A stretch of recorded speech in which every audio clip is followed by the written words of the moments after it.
Welcome back to Bavarian RC. In today's video, I'll do a flight review of the Venice Flying Wing. The Venice has a wingspan of 1125 mm and an all-up weight of around 440 grams. It was introduced in the March 2022 edition of the German RC magazine FMT. I did a time-lapse build video more than 3 years ago, but since I had a few minor mishaps during my first flights, I actually set the Venice aside for quite a while. Without going into details now, let me just say that I almost crashed. Woohoo! Then I kind of crashed. I broke and replaced the motor shaft, and I finally smoked a motor. But more on that later. In the first part of this video, I'll show you the Venice in flight.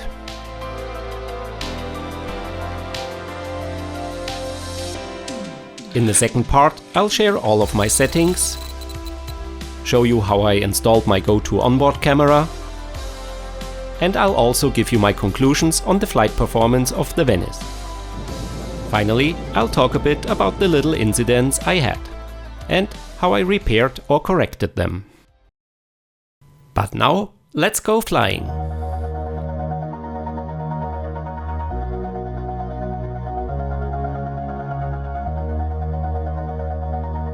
All this time, I've been holding on so tight, 'cause all that I do was easy to use. So call my time, but you weren't really mine, just something to do. Thought I never knew. No surprise, but nevertheless, I'm still stuck in self-defense. No surprise, but nevertheless, I get lost when I look in your eyes. I just want to be next to your I get lost when I look in your eyes. Do you even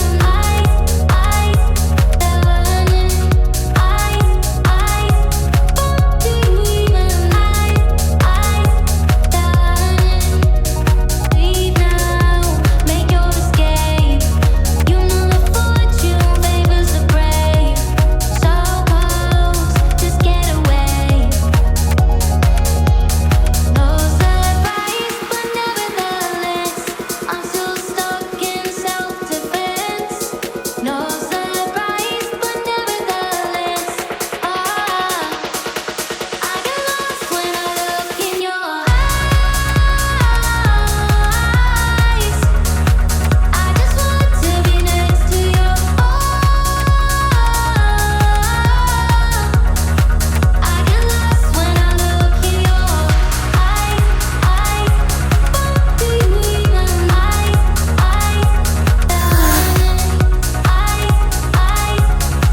do you even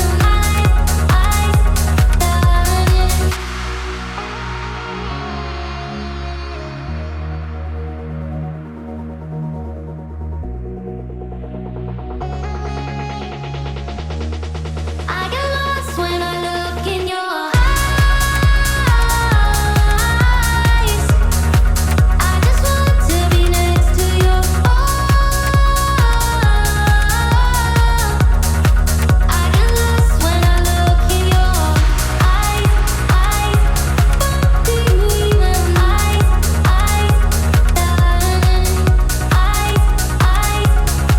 do you even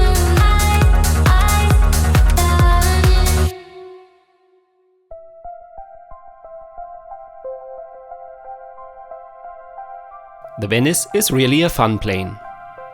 It's pretty fast and agile.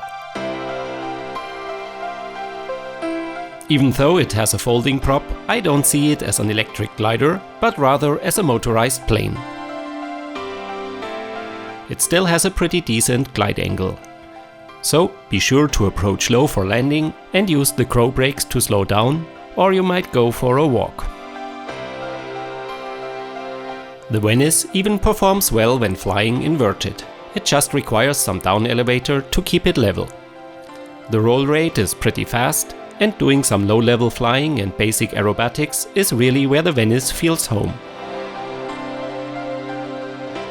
The Roxxy motor is providing enough power for a dynamic flight style, but the Venice won't go vertical. The maximum speed in powered horizontal flight is around 115 km per hour.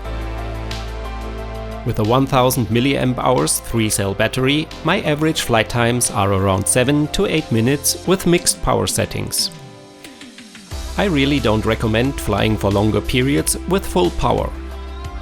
Even though I have installed some cooling vents, the motor cooling is still really poor, and the Roxxy motor can quickly overheat.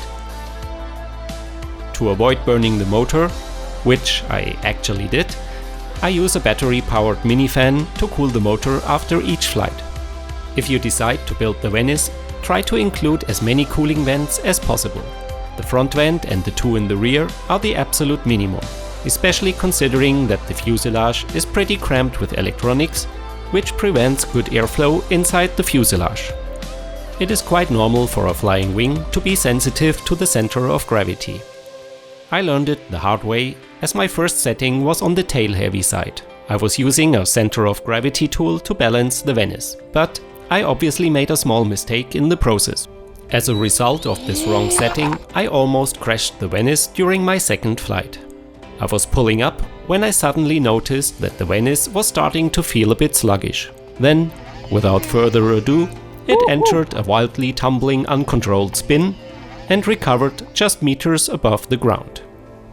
Later in the workshop, I rechecked the CG and finally added 7 grams in the forward fuselage to move the center of gravity slightly towards the nose. Now the CG is located at 44 mm behind the leading edge. This setting works really well. During my first flights, I was also struggling with the adjustment of the reflex. Finally, the ideal setting is 2 mm up, measured against a ruler that is pressed to the underside of the wing at the edge of the elevator. In their neutral position, the ailerons should be in line with the elevator. Now let me share all of my detailed settings. The elevator throw is 10 mm up and 7 mm down. I added 50% of expo to the elevator function. In addition, I mixed the elevator function to the ailerons, so that the whole trailing edge is moving. This gives a bit more authority on the pitch axis. Measured at the inner corner of the aileron, I have 6 mm up and 5 mm down for the mixed elevator function. For the aileron function, I use 13 mm up and 11 mm down. The expo is set to 50%. The crow brake function is used for landing and is controlled with a switch. The elevator goes down 7 mm and both ailerons move up 10 mm. To get a smoother transition, I programmed a delay of 0.3 seconds.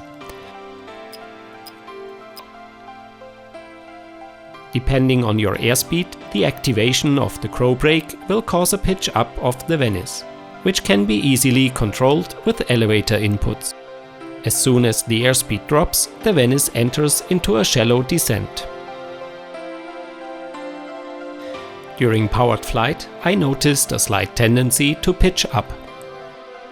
Therefore, I programmed a mixer between throttle and elevator with a maximum of 0.5 mm down. Let's have a closer look at the installation of the electronics. The motor is attached to the rear of the firewall. As mentioned before, the cooling situation is not ideal, and even the additional inlet vent and the 2 outlet vents are not enough. The ESC is located right behind the motor compartment. I use double-sided tape to attach it to the sidewall. The motor wires are secured with a bit of hot glue. This allows for an easy removal if needed. The receiver is also installed in this compartment.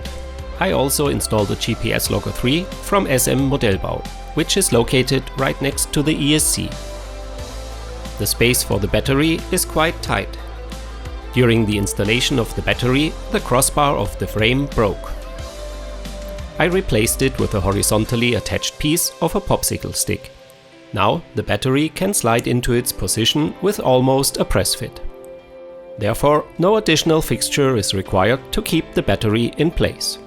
The hatch on the bottom of the fuselage gives good access to all the electronics. The only downside of the bottom hatch is that you need to turn the Venice on its back, which creates some risk for the thin balsa stabilizers. Therefore, I'm using a simple stand made of foam board. I created this one many years ago for my flight test Super Bee, and it perfectly fits the Venice. Check out my build video and the free plan. Now back to my little incidents during the first flights. It was my third flight where I had kind of a crash during launch.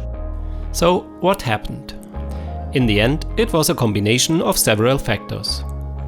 First, the CG was still wrong. Second, the reflex setting was too low. And third, when pushing the Venice into the air, the folding props briefly chafed on the fuselage nose. You can clearly hear the sound of the chafing props. This took away a part of the power, which is quite critical during launch. I was really surprised to find the Venice undamaged after this cartwheeling exercise. Just the thin 2mm driveshaft of the motor snapped. It seems the driveshaft is the weak spot of the Roxxy motor, as it is available as a spare part. For around €7 I got a set of 2 new motor shafts and went for the repair. If you haven't done this before, like me, then the following sequence might be helpful as a kind of tutorial.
After the motor was repaired, I put the Venice a bit aside and kind of forgot about it.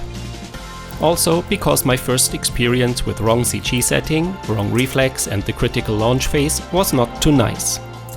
I can't remember what sparked again my interest for the Venice, but it was in late spring 2025 when I decided to clean off the dust and bring the Venice back into the air. So far I had only some videos from my first flights, but nothing that would allow me to do a complete flight review video. As usual, I wanted to have some nice onboard footage. Like for my other flight reviews, I designed a 3D printed camera mount to attach an Insta360 Go 2 to the Venice. If you're interested in mounting an action camera to your Venice, then check out the link to my free STL files in the video description. The Go 2 is attached with a 1/4-inch screw mount from Insta360. The camera mount is seated on the fuselage right in front of the wing with a thin layer of foam rubber to protect the painted surface. It is held in place with a Velcro strap around the fuselage. During the video shooting with the Go 2 onboard mount, I encountered my next little incident. After some flights, the motor spooled down during flight and refused to restart.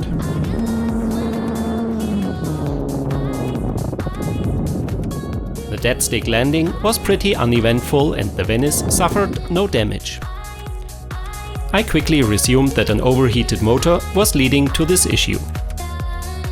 But to my surprise, after some minutes of cooling, it was again working, without any signs of noise or low performance. To better understand what happened before, I made another flight.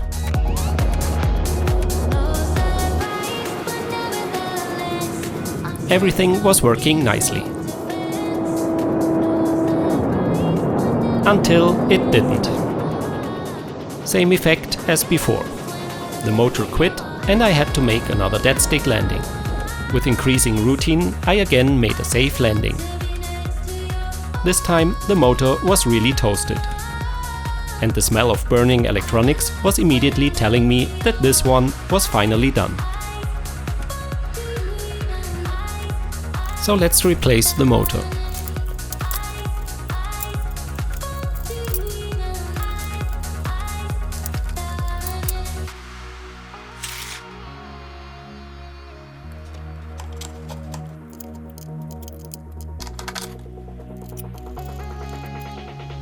Now I'm using a mini fan to cool the motor after each flight. Since then I had no more issues and the Venice is now a frequent visitor to my flying field. This brings me to the end of this video. Many thanks to my daughter for helping out with the video shoot. Great camera work as usual. I hope you liked this video. If yes, please leave a like, and if you're new to this channel, please consider subscribing. Thanks for watching Bavarian RC.